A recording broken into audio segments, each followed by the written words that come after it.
हरिओम. अवधूत चिंतन श्री गुरुदेव दत्त श्री स्वामी समर्थ.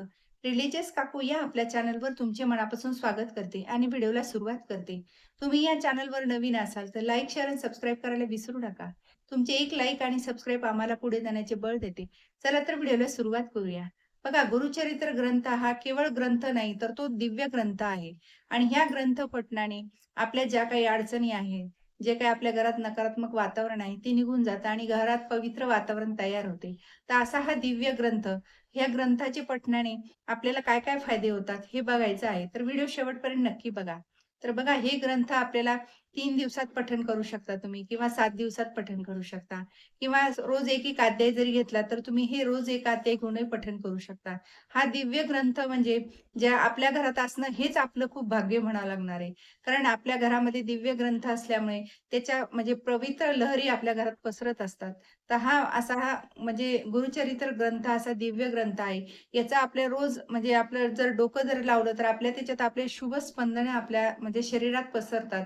असा हा दिव्य ग्रंथ आपल्या घरात म्हणजे ठेवणं खूप शुभ मानलं जातं. तर आपल्या घरात म्हणजे ग्रंथ असणं हे फार आपलं भाग्याचं आहे. आपल्या घरामध्ये सगळे ग्रंथ असावेत आणि आपल्याला रोज याचं पठण केलं गेलंच पाहिजे. निदान एक अध्याय तरी आपल्याला रोज पठण करायचं आहे. तर तुम्ही हे 3 दिवस पठण करू शकता किंवा 7 दिवस करता किंवा एक दिवस. तर जेव्हा आपल्याला हे ग्रंथ पठण करायचं आहे, तेव्हा आपण घरात पवित्र राखणं हे फार आपलं गरजेचं आहे.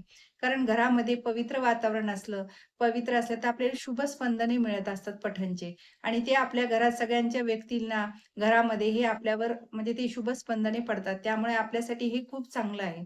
तर आपण ज्या दिवशी आपण हे करू, त्या दिवशी आपल्याला गोमूत्र टाकून घरात फरशी पुसायची आहे. व घरात वगैरे असं कुठलंही म्हणजे पवित्र वातावरण ठेवायचं. कुठला मांसाहार म्हणा, कांदा, लसूण वर्ज्य करायचं आहे हे पठण करताना.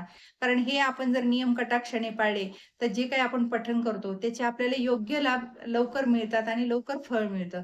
तर हे असे छोटे-छोटे नियम जे आपल्या हातात आहे, की ते आपण पाळू शकले म्हणजे पाळू शकतो. आणि हे नियम म्हणजे हे कुठलंही पठण करताना आपलं घर जेव्हा पवित्र असेल, तेव्हाच आपल्याला त्याचे शुभ फळं मिळत असतात. तर हे पठण कोणीही पण करू शकता. असं त्याला म्हणजे वयाचं बंधन नाहीये, की याचं बंधन नाही. तुम्ही म्हणजे तुम्हाला ज्या दिवशी आवड वाटते, त्या दिवशी तुम्ही पठण करू शकता. सुरुवात म्हणजे असं काहीच नाही, की हाच दिवस पाहिजे तोच. कारण पठणाला हा दिवस असं काही पाहायचं नसतं. आपल्याला ज्या दिवशी आपल्याला आवड वाटली, त्या दिवशी आपण पारायणाला सुरुवात करायची आहे. आणि तुम्ही जर संकल्पयुक्त जर पारायण केले, तर हे तर खूपच चांगलं आहे. तुम्हाला तुमची जी काही इच्छा असेल ती बोलून दाखवायची आहे आणि संकल्पयुक्त पारायण करायचे आहे.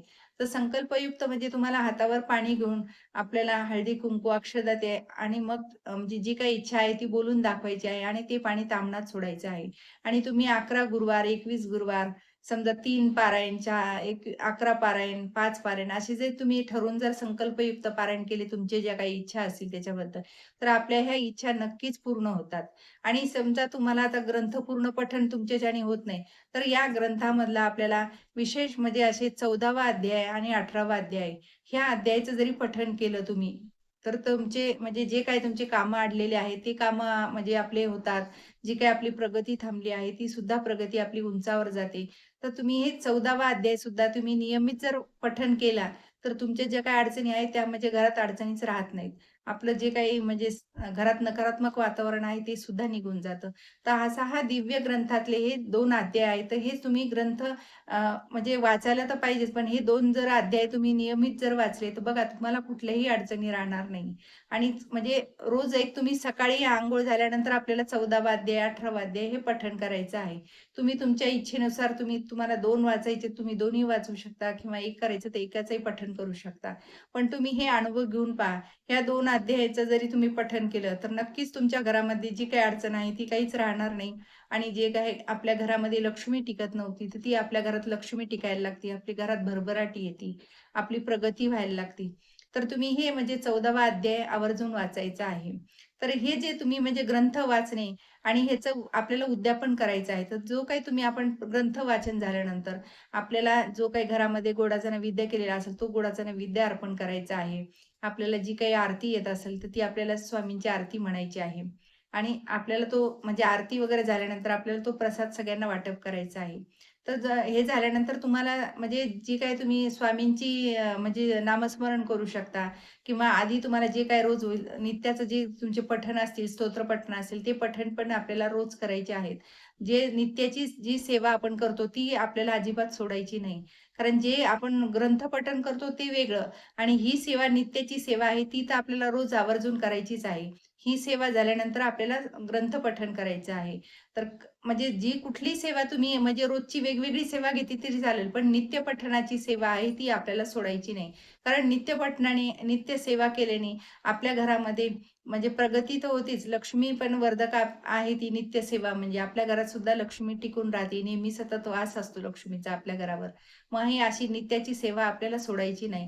म्हणजे ग्रंथपठण आहे ती वेगळी, पण नित्याची सेवा आवर्जून करायची आहे. आणि ही सेवा तुम्ही म्हणजे कोणीही करू शकता. घरामध्ये मुलं तुमचे, लहान मुलं असतील तर ते, मोठे, जे सगळ्यांनाच म्हणजे वयाचं बंधन नाही या सेवेला. जे स्तोत्रपठण आहे, मंत्रपठण, आपले नामस्मरण ही सेवा तुम्ही कोणीही करू शकता. तर पण ही ग्रंथाची पठण तुम्ही आवर्जून करा. 14वा म्हणजे अध्याय वाचा, 18वा अध्याय तुम्ही पठण करून बघता आणि अनुभव घेऊन बघा. नक्कीच तुम्हाला हे अध्याय तुम्ही रोज वाचायला सुरुवात केली, की तुमच्या ज्या काही अडचणी आहेत त्या हळू निघून जातील आणि तुम्हाला अनुभव यायला लागेल. तर हे कसं त्वरित फळ देणारे 14वा अध्याय आणि 18वा अध्याय त्वरित फळ देणारे अध्याय आहेत. तर हा नियमित तुम्ही जर वाचन केले, तर नक्कीच तुम्हाला याचा फायदा होईल आणि तुम्ही अनुभव घेऊन पहा. श्री स्वामी समर्थ.